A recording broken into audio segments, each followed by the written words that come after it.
Okay, we'll go ahead and get started. First of all, for those of you that don't know me, my name's Terry Pickering. I'm sheriff here in Bastrop County, and I want to extend my appreciation for y'all being here today. With me, I have representatives from Texas Highway Patrol, Department of Public Safety, Texas Rangers, the Federal Bureau of Investigation, our Bastrop County District Attorney's Office, and some of my staff here in the Sheriff's Office that have been involved in this case.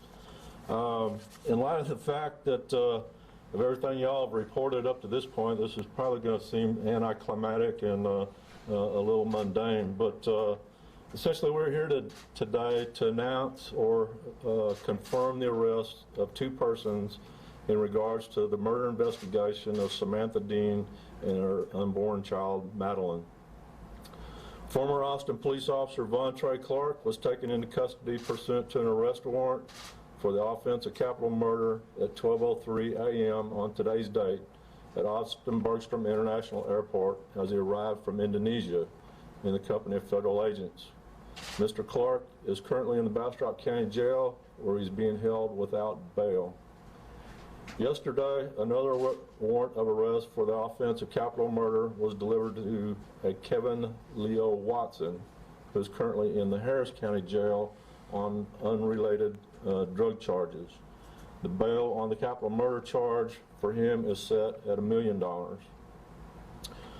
If you'll recall, earlier y'all have reported, we've announced, and y'all have reported some previous arrests in regards to this investigation. Ms. Kyla Fisk, who is in the Harris County Jail where she's charged with tampering with evidence, and Mr. Aaron Lamont Williams was charged with retaliation and had been booked into the Bastrop County Jail, is currently released on bond. I would like to personally and publicly thank my staff, the Austin Police Department, the Texas Department of Public Safety, the Crime Lab staff, and especially the Texas Ranger Service, the Federal Bureau of Investigation, the Kyle Police Department, and all the other law enforcement agencies that have played a role in this investigation. Our relationship and partnerships with these entities is something that's been cultivated over the years, and has really allowed us to work together, and I think it's evidenced in this case where so many agencies and resources played a significant role in getting us to where we are today.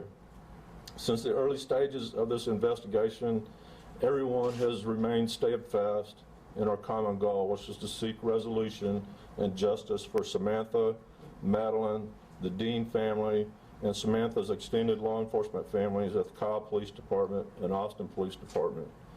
At this time, I'm going to turn the podium over to the special agent, or acting special agent in charge, Dan Snow with the FBI, who has a statement that he would like to make. Good afternoon. Thank you, Sheriff. I want to thank the Texas Rangers, the DA's office, the Sheriff's Department for all their support. And we were asked to assist in the repatriation of VonTrey Clark back to the United States. And I know a lot of people wonder how we do that. We actually have 64 legal attaché offices in over 200 countries. We have agents there that support those countries and their relationship to the United States. We share intelligence, we work criminal matters, and we create these relationships. We've been doing this over the last 70 years. So it's the legal attaché program is very important. Especially when we're dealing with countries that don't have extradition treaties. We develop those relationships as law enforcement to law enforcement so that we can capture violent criminals either from the U.S. that travel there or vice versa. So it's very important that those relationships exist. When the sheriff and the Texas Rangers asked us to do that, this case, as Samantha was part of our law enforcement family here in Central Texas, we thought we had to go to great lengths to do what we could do to bring back VonTrey Clark in the interest of justice. So that was very important. Also, it sends a message. that if you're a violent criminal in the U.S., the FBI has the reach around the world to come get you. And we will use the resources and the relationships we develop to do just that. And we will bring you back for the sake of justice. That's really what I wanted to say today, and I think we'll take some questions after everyone's spoken. Thank you. At this time, Bastrop County District Attorney Brian Gertz will come to the podium. I'd like to thank everybody for coming out today as well. This has been a very complicated, factual and jurisdictional investigation and remains very much ongoing investigation and criminal prosecution. We are not going to be fending a lot of questions specifically about this case as to, well, what's going to happen next. We will talk about general procedure, but the state has no interest in trying this case in the media. We're going to reserve our talking for the courtroom where it would be proper, but we would be happy to attempt to field some general questions about procedure and things of that nature. And before we do that, I too want to reiterate what the sheriff has said. There's been much ado about, the inner workings of the various agencies, and the agencies that the sheriff listed have worked wonderfully with us. I want to publicly thank them for the resources that they made available, particularly at the federal level. Our Texas Rangers, they've earned their reputation. They have worked diligently on this case in cooperation with all the other agencies. APD made their resources available to us, which was a great ally in the investigation of this case. And while there is always room for disagreement as to how to proceed on an investigation when you have that many actors, we're here today because we worked successfully, and I'm very proud of that fact. And at this point, if anyone has any, what I'll say, general questions, we'd be happy to attempt to try and answer them. Brian, what was the most difficult And just one at a time. Rudy? Brian, what was the most difficult thing that you had to get through to get to this point, other than the fact that VonTrey was on the other side of the planet? This is a highly complicated, as y'all have seen from the information that is public in the search warrants and the arrest warrants, which are now public. They've been unsealed, by the way. And I will defer to the facts in those, and you will see how complicated it is. Further complicated by jurisdictional matters with another country, which, by the way, nobody thanked Indonesia. Yes. They did a great job. And they worked closely with us. And want to publicly thank them as well. What's been probably the most difficult part is the waiting, which I know y'all have experienced. So, yes. Brian, I know that this is a decision that likely would be made sometime down the road, but can you talk generally? You have a defendant who is charged with a capital offense. How you and how your department goes about making the decision in terms of whether or not to seek the death penalty? Thank you. And Tony was asking basically about the procedure involved. Obviously, Mr. Watson and Mr. Clark have been charged with capital murder. Capital murder is an offense in the state of Texas that can carry the death penalty. The decision to seek the death penalty rests solely with me, my office. And so while this is still ongoing, that's a very complicated, not only factual but legal question. It will have to be made in the upcoming months. It will be made before trial, but I'm not going to commit to when or what that decision is. But it's just one of a myriad of legal issues that we'll be facing in the upcoming months. Why was it sealed? Why was all the information sealed? Very good question. Why was all the information sealed? Again, a very highly complicated process factually, and the disclosure of the information in the probable cause affidavits for the search warrants or for the arrest warrants were sealed by a judge so as not to compromise the investigation, which was very much ongoing at the time that we sought those warrants. That really is a good tool for law enforcement because it provides an individual who's subject to being investigated from getting the information. And investigations are wonderful things. They cut both ways. An investigation can set you free or it can condemn you. And it's also there on some level to protect the person being investigated. Other questions? Is Freddie Smith a suspect? Is he being charged with anything in this case? Freddie Smith has not been charged with anything in this case. Brian, I know that your office has had an ongoing dialogue with the Dean family. Obviously, these charges, these capital murder charges, is a big turning point in this case. Can you just provide some insight into how they have received this information, this news? We have kept Mr. and Ms. Dean abreast of everything that we possibly could in this case, and they're wonderful people. Brian, Yes, Rudy. it was my understanding that Clark was under a suicide watch in Indonesia. Is he under a suicide watch here? I'm not aware of him being under a suicide watch in Indonesia. That may very well be the case. I don't know. Have to check with Indonesia on that one. It is the protocol here at the Bastrop County Jail that everyone brought into it is subject to an intake process that involves, shall we say, reviewing that as a possibility. Sheriff, is he under suicide watch? No, sir, not at this time. As Brian indicated, when he was brought into the jail, we went through our normal screening process. There was no indication at that time that he needed that type of close watch, but because of his, I guess, stature or his former position, we obviously have to take extra security measures in the jail to ensure his safety. Single cell? Yes, sir. And we talk about extradition, but this was not an extradition. There's no agreement to extradite anybody. Before he was charged, I called it a repatriation. What do we call this? If you would, because I'm learning this as we go. Yeah, and I'll talk more about this, but we have several years. Introduce yourself, sir. Yeah, Daniel Snow. I'm acting assistant special agent in charge of the FBI in Austin. We had, years ago, we realized that we didn't have an extradition treaty with everyone in the world. But we had lots of people that contribute in our legal attaché program, allow us in diplomatic status. So what we did is we created Project Welcome Home. And Project Welcome Home was created to bring back some of these violent criminals and the serious criminals that try to escape our justice system by going overseas.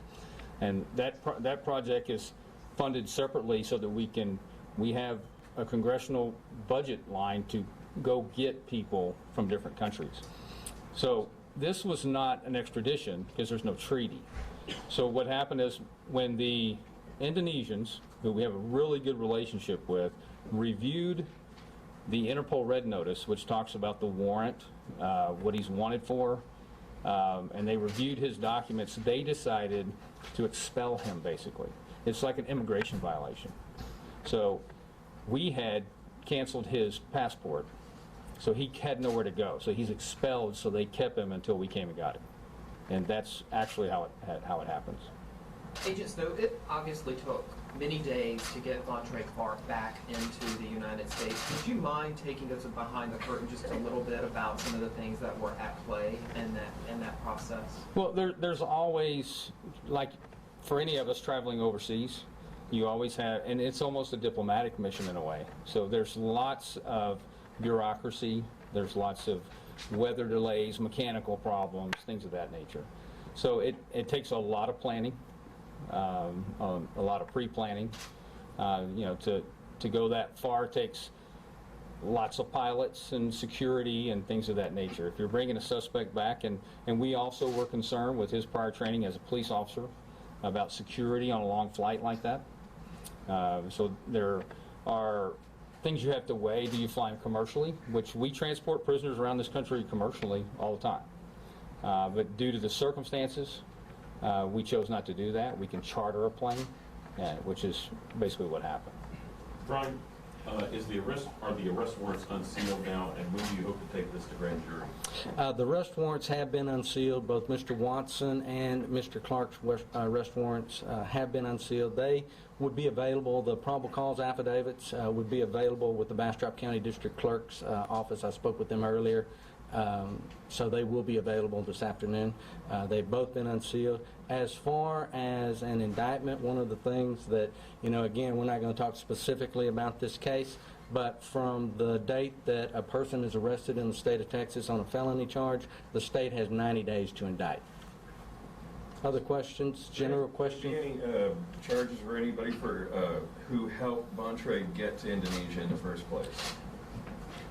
At this point, that's not really the focus of this investigation, and I can't say whether or not any of those charges will be forthcoming or not, or whether or not anyone even assisted him. The state of Texas is going to go where the evidence takes us. It's that simple. And if the evidence takes us to the fact that someone assisted him criminally with his walkabout, at that point, we will make a determination. Sir, we have a little bit of tension with law enforcement. What does this case do to that tension, if anything? And I'm not sure what tension you're referring to. Shootings, killings? I think that this would make it very clear that no one is above prosecution if they commit a crime, whether they're an APD officer or what their particular background is. This case does not parallel some of the media's reporting of the cases that have been going on throughout the country. This is a dramatically different fact pattern. Can you speak a little bit to the timing of the issuance of the arrest warrant? It went out or was filed once he was in Indonesia. Was there any possibility an arrest warrant might have been filed for Mr. Clark prior to his leaving America? Clearly, an arrest warrant is something that the state gets to pick the time to seek. And upon knowledge of the fact that he had left, which I think we received that on Monday, July the 13th. I'm sorry, I take that back. We determined on Monday, July the 20th, that he'd left the country. And on Tuesday the 21st, we had a warrant for his arrest for capital murder. But that was the warrant that had been sealed, which a sealed warrant, a sealed indictment, is an instrument that a judge says you shall not disclose the existence of. And if you do, then you can find yourself in front of that judge explaining why you shouldn't go to jail. So that is an instrument that the state routinely uses in these cases. But my question was more to, was there a possibility of arresting Mr. Clark before he left the country? Yes. Why did that not happen? Well, first off, no one knew he was going to leave the country. And one of the things, and again, I'm talking generally, not specifically about the Clark case, one of the things that comes into play when the state is in the investigative mode, there are no clocks ticking, that the state gets to proceed with the investigation at their own pace. They don't have to rush it because the state wants to get it right. When you rush, mistakes are more prone to be made. So that taking your time on this type of a case, which I've said before, factually was extremely complicated. So taking our time, working the evidence, was very important in this case. Once an individual gets arrested in the state of Texas, the judicial process kicks in. You're out of the investigative mode. And under the judicial process, there are clocks ticking and calendars that the state no longer has control over. It's now a judicial process. Other questions? So what was the difference between the 20th and the 21st?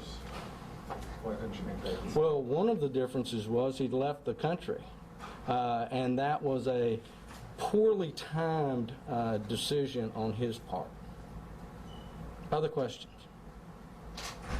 Was an arrest imminent then? I mean, we've all been patient as we could be with this case, and we haven't heard much officially. This is our chance to find out a bit of the timeline. Was your investigation at a point, maybe it's a moot point now, but was your investigation at a point where you were about to make it arrested, Mr. Clark? That would be a moot point because we have arrested him. And again, we're not going to go back and try this case in the media, much less the strategy that the state employs in the prosecution. Clarification on the two others. I get where Fisk, her role falls into this. Was Williams at the scene, or is it just strictly just a cohort that was trying to intimidate somebody else? Again, what we're going to defer to with regard to the specific facts are the facts that are already available in his arrest warrant. And I think that if you'll read those, it's fairly straightforward as to what the state is alleging his role is in this matter. Going back to what Robert was asking, did you feel like once you had learned he was out of the country that everything had to be ratcheted up a notch, that you had to file charges in order to get the process working, that he could be returned to Texas? Without a warrant for an individual's arrest, the federal process would not have been invoked. You could not invoke it without it. So is that why that timing happened? That timing, that decision probably was made more by Mr. Clark's actions to leave. Other questions? Has that timing at all jeopardized your preparation for the case based on the fact that you then had to get that up? We continue to prep this case daily so that we'll be ready to indict and we'll be ready for trial. The state's always ready. And that's the other question. To what degree is the AG's office working with you in the prosecution of this case? Good question. The AG's office has a division there that is set up to assist with the prosecution of specific cases throughout the state of Texas. I've reached out to them months ago to see if that they would be interested in assisting us with this because we knew that the demands of this type of case would overwhelm the resources that we have. They will be operating not as attorney pro tems. They will not be in charge of the prosecution. The AG's office, the assistant attorney generals that will be provided to Bastrop County will be functioning under my supervision. They will in essence be assistant DAs in Bastrop County. How instrumental was the family throughout this investigation, Dean's family? Wonderful people, very understanding, very patient. They've been kept abreast of everything that's gone on in this case. They've suffered a terrible loss. They were wonderful people. Samantha Dean, wonderful individual. This should not have happened. Are they still a part of that investigation, still helping you, I guess, bring the things to light here? They have been an integral part of this process from day one. We reached out to them very early. The Sheriff's Office, Lisa Jackson, the Victim Services Coordinator for the Sheriff's Office, my office, myself personally, we've worked very closely with Kim and Kelvin and met with them many times throughout this process. Has anyone spoken with the family today? Yes. And what was their reaction? I think I'm going to reserve the conversations between me and the Dean family and just keep a private conversation. I think that everyone connected with this case is relieved to be at this point. Forgive me, I don't know if you've said this before, but is it one murder or is it two? It's two. Samantha Dean and Madeline Dean, her child. Can you talk a little bit about how VonTrey was on the flight back? Again, we're not going to discuss, I'm sorry, any of the specifics of the facts of the case. But he's here. Are we expecting any more search warrants or any kind of public filings? Again, the next step in this process that I would be willing to speak about publicly is a public process. It will be the arraignment. At some point, Mr. Clark will be arraigned, which time the court will make sure that he has an attorney and allow him to enter a plea at that time. Any other questions? Any questions for anyone else on the panel? At that point, If it's again. okay, can I ask you to get closer so I can take a picture of everything? Okay. Again, before we forget, thank y'all for coming out. Absolutely. Thank you.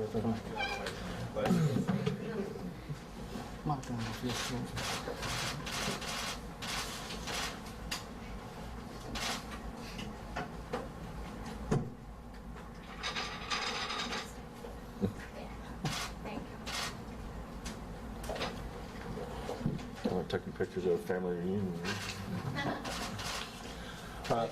Again, I guess that'll conclude our questions, our question and answer session. I want to reiterate what Brian said. I appreciate everyone being here today. More importantly, I appreciate everyone's patience in working with us on this matter. I know it's been trying at times, and I know I've ignored some phone calls from some of y'all, but thank you all very much for being here. Say your name.